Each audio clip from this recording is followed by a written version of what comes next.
আসসালামু আলাইকুম, ফাইম বলছি ড্রোন প্লেস থেকে। এখন আমার পাশে আছে আহমেদ ভাই। আহমেদ ভাই আমাদের কাছ থেকে প্রায় 1.5 মাস আগে, 1.5 থেকে 2 মাস আগে হচ্ছে ইয়ার 3S ফ্লাইমোর কম্বো নিয়েছিল। আনফরচুনেটলি ড্রোনটা হচ্ছে ভাইয়ার হারিয়ে গিয়েছে, এবং কিভাবে হারিয়েছে ওই বিষয়টা একটু ভাইয়ের কাছ থেকে শুনবো। এবং ভাই কিন্তু ফুল একটা নতুন রিপ্লেসমেন্ট ড্রোন পাচ্ছে ডিজে থেকে। তো এই ব্যাপারটাও হচ্ছে আপনাদেরকে ক্লিয়ার করব। তো ভাইয়া, ফার্স্টে থেকে একটু বলবেন যে আপনি ড্রোনটা উড়াচ্ছিলেন, কিভাবে হচ্ছে ড্রোনটা ডিসকানেক্ট হয় এবং ড্রোনটা হারিয়ে যায়? হ্যাঁ, ইউজুয়ালি ঢাকার মধ্যে বিল্ডিং এর জন্য অনেক সময় সিগন্যাল ইয়েটা হয়, লসটা হয়। মানে এইসব হাই অ্যাডভান্সড এগুলোতে হয়। সো আমি বেশি না, মানে মাত্র মনে হয় 1-1.5 কিলোমিটার হবে। 1.5 কিলোমিটার ইউজুয়ালি এটা হয় না, কিন্তু বিল্ডিং এর জন্য ব্লকটা বেশি হয়। হঠাৎ করে নোটিফিকেশন আসলে satellite signal lost, return to home. তাই আমি ভাবলাম আচ্ছা ঠিক আছে। সো পরে আমি তখন রিটার্ন টু হোম দিলাম, হঠাৎ করে সিগন্যাল লস্ট, ড্রোন মানে রিমোটটা ডিসকানেক্ট হয়ে গেল। তারপরে ডিসকানেক্ট হওয়ার পরে আমি ভাবছি আচ্ছা ইউজুয়ালি যা হয় ডিসকানেক্ট হওয়ার পর অটোমেটিকলি চলে আসে। এন্ড এয়ার 3s এর একটা ফিচার হলো স্যাটেলাইট ছাড়াও ও একদম ফ্লাইট পাথটা মুখস্থ মানে মেমোরাইজ করে। তারপর ও এক্স্যাক্টলি ওই পাথ যেভাবে গেছে ওইভাবেই আসবে। আচ্ছা, কিন্তু এটা আমি 2 মিনিটস ওয়েট করলাম, এর বেশি লাগার কথা না, 3-4 মিনিট ম্যাক্সিমাম লাগে, আসলো না ড্রোনটা। তারপরে আমি ওই এরিয়াটায় ওখানে গিয়েও ট্রাই করলাম রিকানেক্ট করতে রিমোট, অনেক ট্রাই করে হলো না। পরে ড্রোনটাকে আমি পারি না, রিকানেক্ট করতে পারলাম না, সো ড্রোনটাও আসলো না। এরপরে আমি এটার জন্য ডিজাইকে মেইল করলাম, ডিজাইকে ইমেইল করে অটোমেটিকলি হারিয়ে গেল। তারপরে ওদেরকে ইমেইল করে বললাম, ওরা অনেক কিছু চেয়েছে, মানে ফ্লাইট লক থেকে শুরু করে অনেক কিছু, সবই আমার ল্যাপটপ থেকে রিমোট থেকে কানেক্ট করে, অনেক সিম্পল একটা প্রসিজার, ওরাই সব ইনস্ট্রাকশনস দিয়ে দেয়।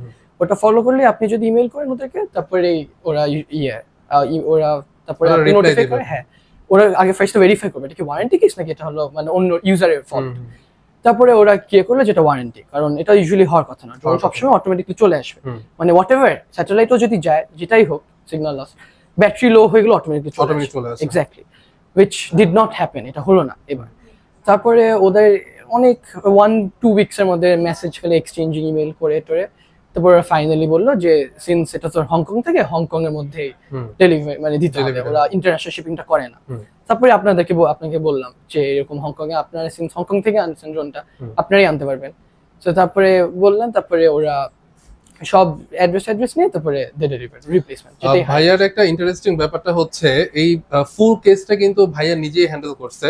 তো আমাদেরকে জাস্ট হচ্ছে ভাই ইনফর্ম করেছে যে ভাইয়া ড্রোনটা হারিয়ে গিয়েছে, ডিজের সাথে আমি নিজে কথা বলেছি, সো আপনি জাস্ট হচ্ছে ড্রোনটা হংকং থেকে বাংলাদেশে এনে দেন। ইউজুয়ালি অনেকে এই প্রসিডিউরটা করতে পারবে না, ম্যাক্সিমাম কাস্টমারই হচ্ছে করতে পারে না। যারা করতে পারবে না তারা হচ্ছে সরাসরি আমাদেরকে বলবেন। যদি 1 বছরের ওয়ারেন্টি থাকে, আমাদের প্রত্যেকটা ড্রোনের 1 বছর ওয়ারেন্টি থাকে, এই ওয়ারেন্টির মধ্যে যদি ড্রোনটা আপনার ইন্টারনাল ইস্যুর কারণে কোথাও হারিয়ে যায় বা কোথাও ড্যামেজ হয়, বা ইন্টারনাল ইস্যুর কারণে যদি কোথাও বাড়ি লেগে ড্যামেজ হয়, সেই ক্ষেত্রে কিন্তু ড্রোন সম্পূর্ণ একটা রিপ্লেসমেন্ট করে দিবে ডিজিআই থেকে। তো আপনি আমাদের রিমোটটা দিবেন, রিমোট থেকে আমরা লক বের করে সবকিছু আমরা করে দিব, আর ফুল ড্রোনটা কিন্তু রিপ্লেস আমরা করে দিচ্ছি। তো যাই হোক, এই ধরনের কোনো যদি প্রবলেম হয় অবশ্যই আমাদের কাছে যোগাযোগ করবেন। ইন ডিটেলস হচ্ছে আমরা ডিজের সাথে কথা বলে আমরা হচ্ছে আপনাদের ফিডব্যাক দিব, ড্রোনটা হচ্ছে রিপ্লেস করে দিব। তো ভাইয়া আপনার ড্রোনটা চলে আসছে, আপনি দেখেছেন। আর ভাইয়ার সাথে যেহেতু ড্রোন, একটা কথা বলে রাখি, ভাইয়ার কিন্তু একটা ড্রোন এবং একটা ব্যাটারি হারিয়েছে, এটার জন্য কিন্তু ড্রোন এবং ব্যাটারিটা দিয়েছে, আদারওয়াইজ অন্য কিছু কিন্তু দেয় নাই, বাকি সবকিছু ভাইয়ের কাছে আছে। সো এই হচ্ছে আজকের রিভিউটা। এরপরও যদি আমাদের কোনো ক্লায়েন্ট বা আমাদের থেকে যারা নিয়েছেন, আমাদের কাছে কিন্তু অলরেডি আরো 2টা ড্রোন আছে যেগুলো রিপ্লেস হয়ে আসতেছে। তো এরকম ইস্যুর কারণে যদি কোনো প্রবলেম হয় সরাসরি আমাদের সাথে যোগাযোগ করবেন। তো ভিডিওটা এই পর্যন্তই, সবাই ভালো থাকুন, সুস্থ থাকুন, আসসালামু আলাইকুম।